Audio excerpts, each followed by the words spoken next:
So hello tol, sa mapagpalang araw sa ating lahat. So, andito po ako ngayon tol sa kubo.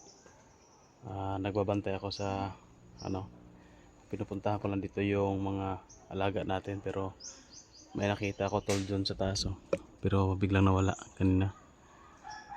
Hmm. Yung hindi pa tayo nakapag-video tol, may nakita tayo dyan. Dalawang tao, parang patingin-tingin dito tol. Parang nagmamasid.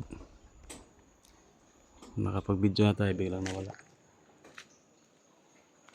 So yun tol lang. Kumusta po kayo? Medyo matagal-tagal din tayo hindi nakapag-video tol. Kasi medyo na busy po tayo no. At yun. Dito muna tayo ngayon.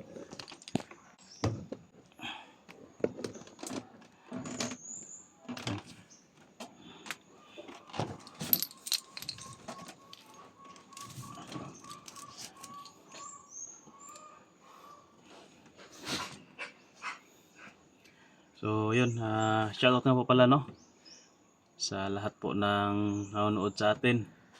Sa mga sumusuporta po, shoutout po sa inyo. Unahin na natin yung mga admin tol, Ma'am Rosny, Ma'am Daphne, Ma'am Tess, Ma'am Lia, Ma'am Maria Fe, Ma'am Ednalo, Ma'am Jocelyn Reyes, Beato Salubi.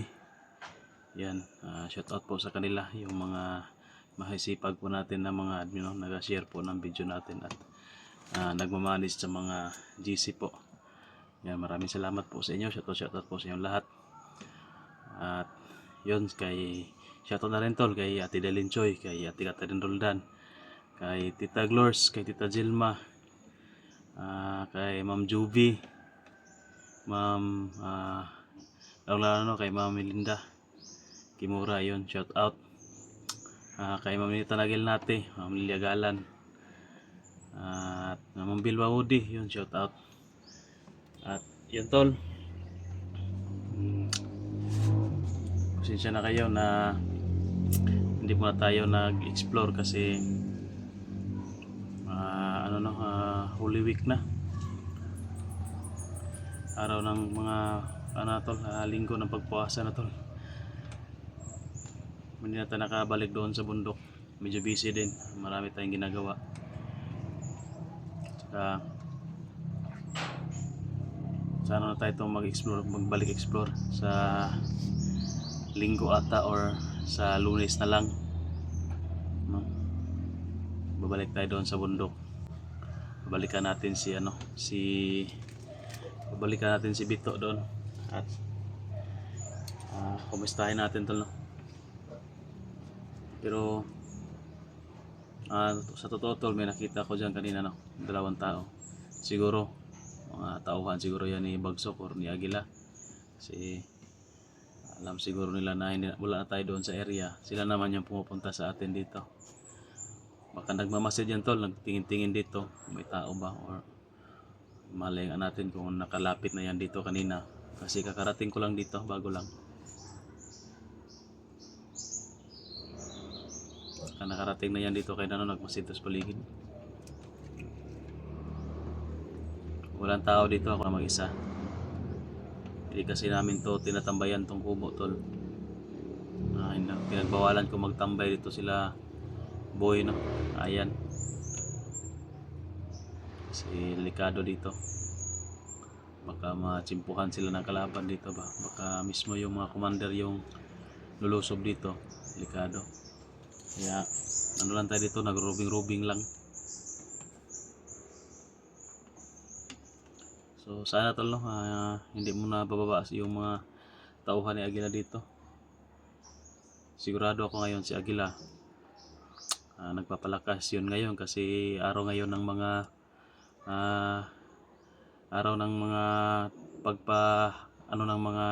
pagpalakas ng mga mga dala ba, lalo na sa mga manggagamot tol. Pumupunta doon sa mga kuiba no, nagdadarasal. So, sa atin no need na po yung gano'n no. Kasi araw-araw naman natin dinadasalan yung natin, yung mga kargada. So baka si Agila nandoon yun, balik yun sa kuiba no, yung kuiba na sinasabi nila, pero hindi pa natin yan napuntahan yung kuweba na yan kung saan yan banda. Si Aguila lang yung may alam dyan. Kasi sabi doon, no, na si Aguila ay may pumupunta sa kuweba na siya lang yung nakakaalam.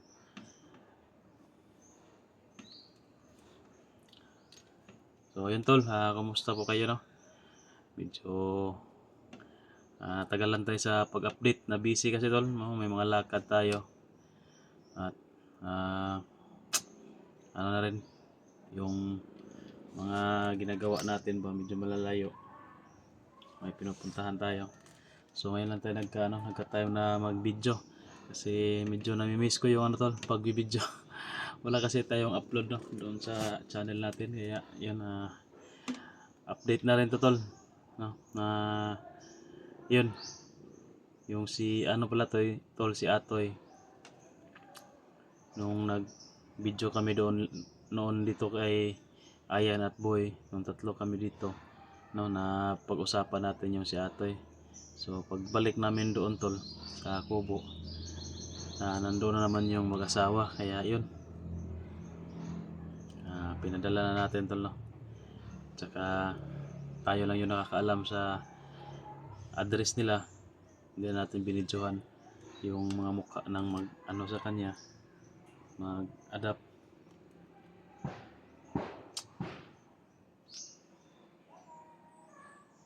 Tsaka ayos na rin yun tol, kasi mas gaganda ang buhay ni Atoy doon kaysa doon sa bundok. Tsaka wala na maghahanap nun kasi yung ama niya wala na, baliw na yan sa kapangyarihan, no.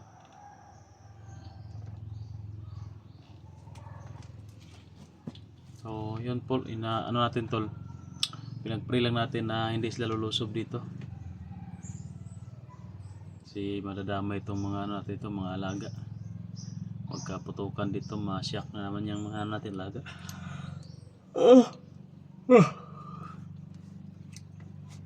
Bukas, lalo na bukas, no, Biyernes Santo, araw talaga yan ng mga may mga kapangyarihan.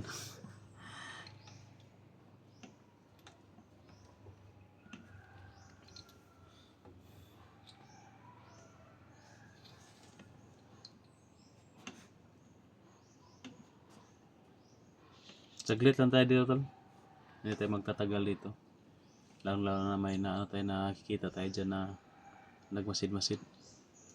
Baka may sniper dyan, may sniper pa tayo dito. Sinsya na kayo tol na hindi tayo nakapag-live, no, kasi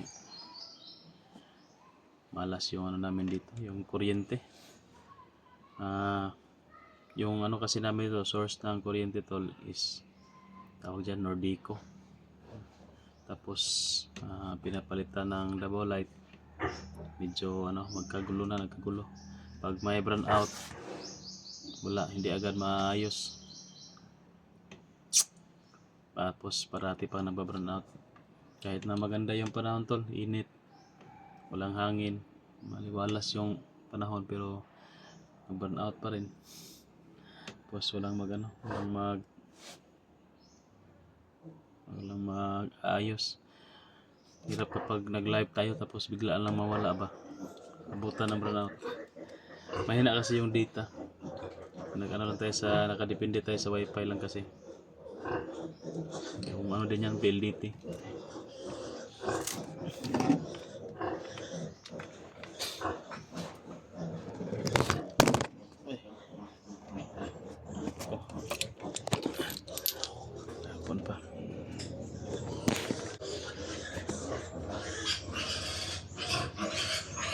Yan.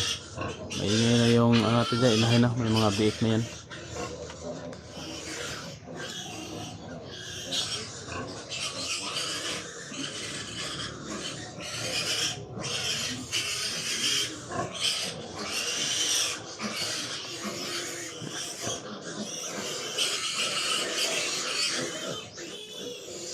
Pero bukas tol, may gagawin talaga ako bukas, no, na ko sa mga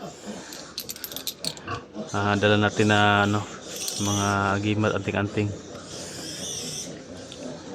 Baka isang buong araw tayo bukas, no, magpapakain ng mga dasal.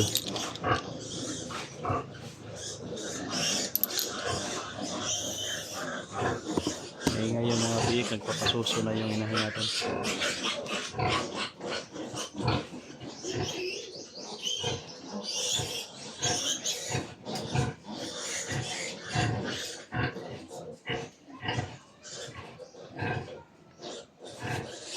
Kaya lang, abang-abang lang kayo sa natin, sa exploration natin, no? Sa pagbalik explore natin.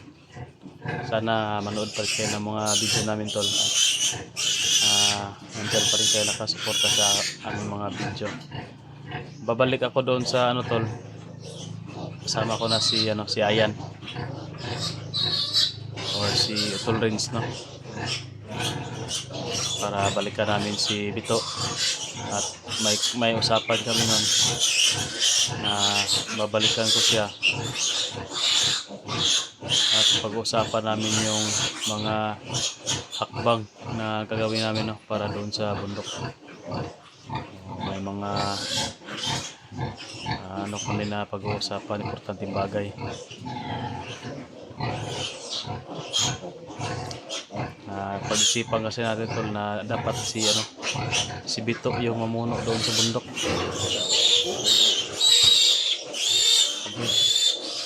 Naisip na.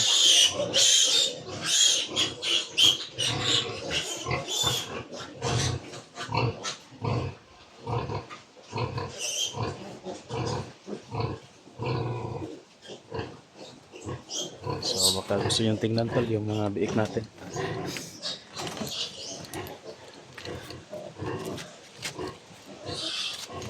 Maingay ito. Ito padidi kasi.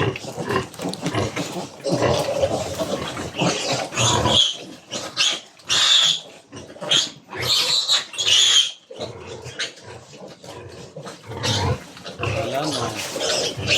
Nagalit na si Mapit.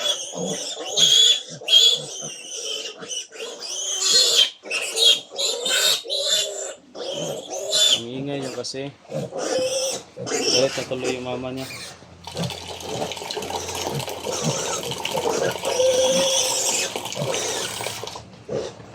Hindi na nagpapasuso.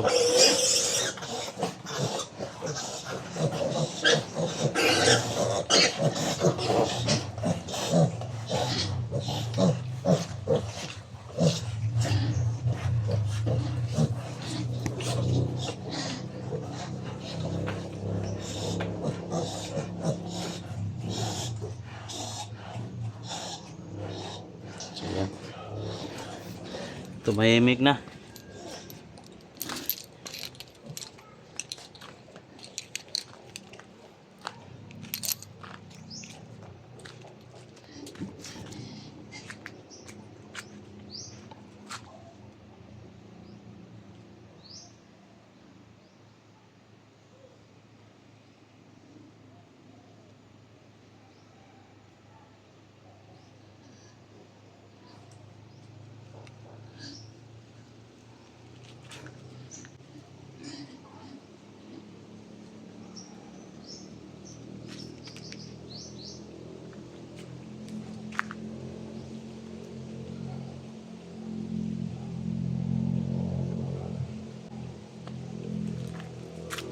Pwede na kasi yung ano tol, yung mga biik dyan, pinupunta-puntahan lang dito ba, hindi na talaga na malagi dito sa kubo.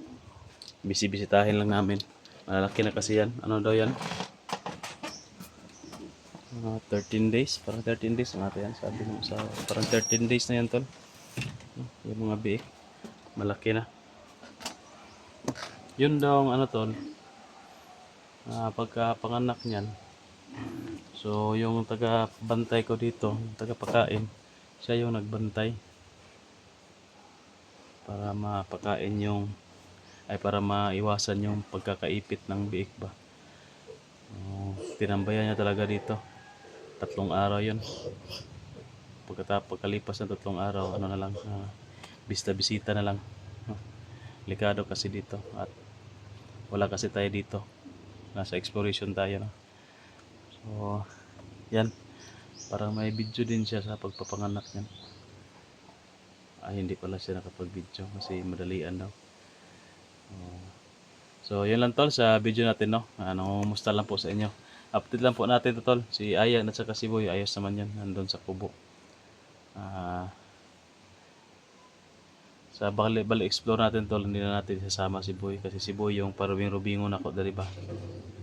Saka, mas safety si Boy dito siguro kaysa doon sa bundok, no? Kasama sa pa-explore sa amin. Medyo mahina kasi yung ano ni Boy. Yung mga binigay natin sa kanya tol ng mga orasyon, hindi pa niya masyadong memorya. Hindi niya hindi niya napag-aralan. Hindi niya na nang gusto kasi yun nga, medyo mahirap makapagbasa. Kaya mahina yung mga tira niya, no? Yung mga bitaw na mga orasyon niya medyo mahina. Ang nalalaman lang niya yung mga basic lang ba. Madali lang. Ito yung mga mas matataas na orasyon at mahahaba ba na bigkasin. Hindi niya memoryado. Kaya medyo mahina yung ano niya pagdating sa labanan. So yan lang sa video natin tol. Maraming salamat po sa inyong panonood, no? Abang-abang kayo tol sa mga video natin. Ingat kayong lahat. God bless.